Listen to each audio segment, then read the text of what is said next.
ગુજરાતની અંદર અત્યારે સુરેન્દ્રનગર જિલ્લો ખૂબ ચર્ચામાં છે અને એક સમય સુરેન્દ્રનગર જિલ્લો છે એ ભ્રષ્ટાચારનું હબ ગણાતું હતું અને એ સિલસિલો હજુ પણ ચાલુ છે। આ વાત અમે કેમ કરી રહ્યા છીએ તેમની વિગતે ચર્ચા કરીએ। નમસ્કાર, આપ જોઈ રહ્યા છો નિર્ભય ન્યૂઝ અને હું છું આપની સાથે રિદ્ધિ। ગુજરાતની અંદર સુરેન્દ્રનગર છેલ્લા 2 દિવસથી ચર્ચામાં છે કારણ કે ત્યાંના કલેક્ટર અને નાયબ મામલતદાર છે તેમના ઘરે અને તેમની ઓફિસમાં ઈડી દ્વારા દરોડા પાડવામાં આવ્યા। પરંતુ આજકાલની વાત નથી કે ત્યાંના જે અધિકારીઓ છે કોઈ કૌભાંડમાં સામે આવ્યા હોય। 2017 થી લગભગ આ તમામ કૌભાંડ છે ચાલી રહ્યા છે। અનેક ત્યાંના કલેક્ટર છે, નાયબ કલેક્ટર છે, આ બધા જ લોકો ચર્ચામાં આવ્યા છે। ચર્ચા આજે એ કરવી છે કે વર્ષ 2017 થી લઈને અત્યાર સુધી કેટલા લાંચિયા એવા કૌભાંડી છે અધિકારીઓ તે સુરેન્દ્રનગર જિલ્લામાંથી આવ્યા છે તેમની ચર્ચા કરીએ। સૌથી પહેલા તો જ્યારે ગુજરાતની વાત આવે તો ગુજરાતમાં ભ્રષ્ટાચારનું એપિસેન્ટર છે એ સુરેન્દ્રનગર ગણાય છે। 400 કરોડની જમીનથી લઈ બંદૂકના લાયસન્સ સુધીના કૌભાંડ અહીં થયેલા છે। ગઈકાલે જિલ્લા કલેક્ટર અને નાયબ મામલતદારના ઘરે ઈડીના દરોડા બાદ સુરેન્દ્રનગર સમગ્ર ગુજરાતમાં ચર્ચાનો વિષય બન્યું। જો કે સુરેન્દ્રનગરમાં ભ્રષ્ટાચારની આ પહેલી ઘટના નથી। આ પહેલા પણ જમીન કૌભાંડ અને હથિયાર લાયસન્સ માટે લાંચ લેવાના કેસમાં તે સમયના કલેક્ટર, નાયબ મામલતદાર સહિતના ઉચ્ચ અધિકારીઓને સસ્પેન્ડ કરી તેમના પર કાર્યવાહી કરવામાં આવી હતી। હવે અહીંયા એ પણ જાણવું છે કે 2017 થી લઈ 2025 સુધીમાં સમગ્ર રાજ્યમાં ચર્ચિત રહેલા સુરેન્દ્રનગર જિલ્લાના કૌભાંડી અધિકારીઓ વિશે।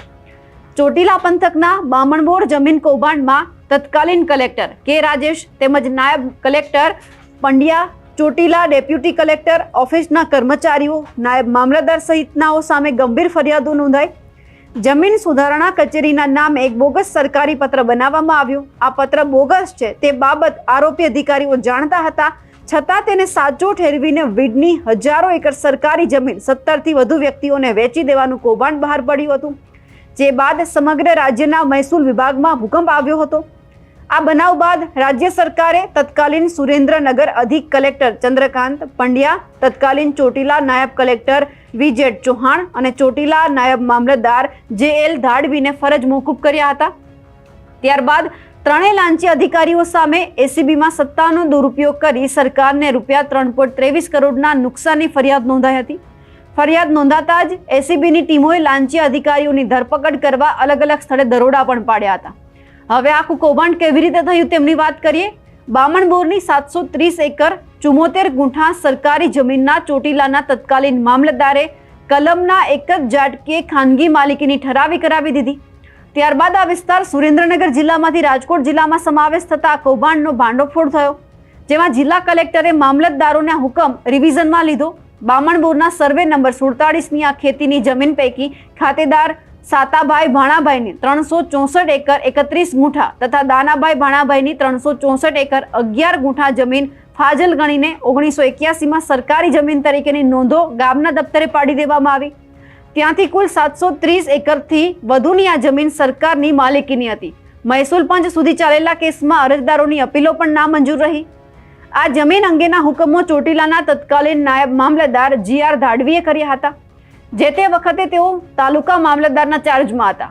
બામણબોર જીવાપરની અન્ય એક મહામૂલી જમીનના એક કેસમાં પણ તેઓની સંડોવણી પણ ખુલી હોવાનું સામે આવ્યું છે।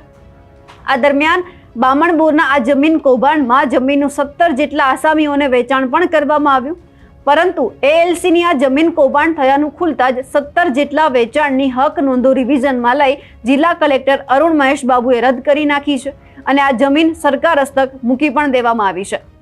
વર્ષ 2018માં બામણબોર વિસ્તારનો રાજકોટ જિલ્લામાં સમાવેશ થયા પછી જમીન દફતર સુરેન્દ્રનગરથી રાજકોટ મોકલવામાં આવ્યું, જેની ચકાસણી વખતે રાજકોટ તાલુકા મામલતદારને આ જમીનનો વ્યવહાર શંકાસ્પદ ગણાતા તેમણે આ સંદર્ભે રાજકોટ કલેક્ટરનું ધ્યાન દોર્યું, જેને અનુલક્ષીને સુરેન્દ્રનગર મહેસૂલ તંત્ર પાસેથી આ કેસની ફાઇલો મંગાવવામાં આવી, પણ વિગતો મોડે આવી એટલે અપૂરતી મળી। આ પ્રકરણમાં 2017માં આ જમીન અંગેના ચોટીલાના તત્કાલીન મામલતદારનો હુકમને રિવિઝનમાં લેવામાં પણ આવ્યો હતો।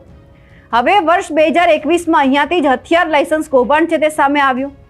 એપ્રિલ 2018 થી મે 2021 દરમિયાન જિલ્લા પોલીસ વડાના નેગેટિવ અભિપ્રાય પછી સુરેન્દ્રનગરના તત્કાલીન જિલ્લા કલેક્ટર કે રાજેશ દ્વારા 101 હથિયાર લાયસન્સ ઇસ્યુ કરી દેવામાં આવ્યા।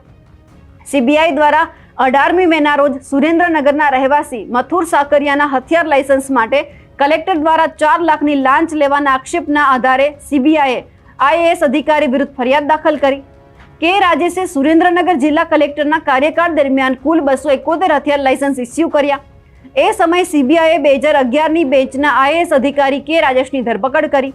હથિયારના લાયસન્સમાં લાંચ ઉઘરાવવા બદલ તેમના વિરુદ્ધ થયેલી ફરિયાદની તપાસ બાદ ધરપકડની કાર્યવાહી પણ કરવામાં આવી. હવે સુરેન્દ્રનગરના તત્કાલીન જિલ્લા કલેક્ટર કે રાજેશ દ્વારા બંદૂકના પરવાના આપતી વખતે લાંચ લેવા બાબતે 20 કરતાં વધુ ફરિયાદી એફિડેવિટ સાથે ફરિયાદ કરી હતી, જેમાં પ્રત્યેક અરજદાર પાસેથી કુલ 5 લાખની લાંચ માંગવામાં આવી હતી. એમાં 4 લાખની રોકડ પ્રત્યેક અરજદાર પાસેથી લેવામાં આવી હતી. આમ 20 કરતાં વધુ ફરિયાદીની ફરિયાદને આધારે જોઈએ તો કે રાજેશ દ્વારા ₹80 લાખથી વધુ રોકડ રકમની લાંચ લેવામાં આવી હતી. બંદૂકના પરવાના આપતી વખતે ચોક્કસ રકમના ચેકના માધ્યમથી લેવાતી હતી. ચેકથી લેવાયેલી રકમનો જિલ્લા કલેક્ટર દ્વારા જિલ્લાના વિકાસ માટે ફંડ તરીકે વપરાશ કરાતો હતો. આમ પ્રત્યેક અરજદારને બંદૂકનો પરવાનો લેવા માટે રોકડ તથા ચેક એમ 2 તબક્કે રકમ ચૂકવવી પડતી હતી. સુરેન્દ્રનગર જિલ્લાના તત્કાલીન કલેક્ટર કે રાજેશ સામે બંદૂકના પરવાના આપવાના લાંચ લેવાનો આરોપ પણ લાગ્યો હતો. ત્યારે પૂર્વ સરકારે જે તે સમયે તેમને મળી રહેલા પ્રમોશનમાં ગૃહ વિભાગના જોઈન્ટ સેક્રેટરી તરીકે હવાલો સોંપ્યો. જે મુદ્દાનો આક્ષેપ હતો એ જ વિભાગમાં વડા તરીકે પૂર્વ સરકારે પ્રમોશન આપતા મોટો વિવાદ સર્જાયો, જેના પરિણામે માત્ર 24 કલાકમાં જ કે રાજેશની બદલી કરી સામાન્ય વહીવટ વિભાગમાં વહીવટી સુધારણા અને તાલીમ પ્રભાગમાં બદલી કરવી પડી. આ સાથે જ સુરેન્દ્રનગર જિલ્લા કલેક્ટર ડોક્ટર રાજેન્દ્ર પટેલ અને નાયબ મામલતદાર ચંદ્રસિંહ મોરી સહિત અન્ય ઉચ્ચ અધિકારીઓના નિવાસસ્થાને આપણે જોયું કે ગઈકાલે વહેલી સવારથી 5 વાગ્યે ઈડીએ રેડ કરી અને રાત્રે 10 વાગ્યા સુધી આ તપાસ ચાલી. તપાસના અંતે નાયબ મામલતદાર ચંદ્રસિંહ મોરીની ધરપકડ પણ કરવામાં આવી, જેમને ઈડીની ટીમ દ્વારા અમદાવાદ ગ્રામ્ય કોર્ટ સ્થિત વિશેષ અદાલતમાં રજૂ કરવામાં આવ્યા. આ સમગ્ર મામલે વધુ પૂછપરછ અને પુરાવાઓ એકત્ર કરવા માટે ઈડી દ્વારા કોર્ટ પાસે આરોપીના 14 દિવસના રિમાન્ડની માંગણી પણ કરવામાં આવી. ઈડીના અધિકારીઓએ 1500 કરોડના જમીન સંપાદન કેસ મામલે કલેક્ટર રાજેન્દ્ર કુમાર એમ પટેલ અને નાયબ મામલતદાર ચંદ્રસિંહ મોરી, કલેક્ટરના પીએ રવિરાજસિંહ ઝાલા, ક્લાર્ક મયુરસિંહ ગોહિલ અને હાઈકોર્ટના એક વકીલની પૂછપરછ હાથ ધરી. રાત્રે 10 વાગ્યા સુધી કોઈ સત્તાવાર વિગતો સામે નહોતી આવી, પરંતુ કલેક્ટરે સત્તા સંભાળ્યા બાદ નળ સરોવર, ધ્રાંગધ્રાના માલવાણ, લખતરના તલસાણા અને પાટડીમાં સોલાર પ્લાન્ટમાં મોટા પાયે થયેલી જમીન સંપાદનનો મુદ્દો ચર્ચામાં આવ્યો. કલેક્ટર જે ફાઇલનો વહીવટ કરવાનો હોય તે ઘરે લઈને જતા હતા. ઈડીના અધિકારીઓએ કલેક્ટરના બંગલામાંથી 100 ફાઇલ જપ્ત કરી છે અને આટલું મોટું જમીન કૌભાંડ ક્યાં આચરવામાં આવ્યું તે અંગેની અત્યારે જે તપાસ છે તે પણ આગળ હાથ ધરવામાં આવી છે.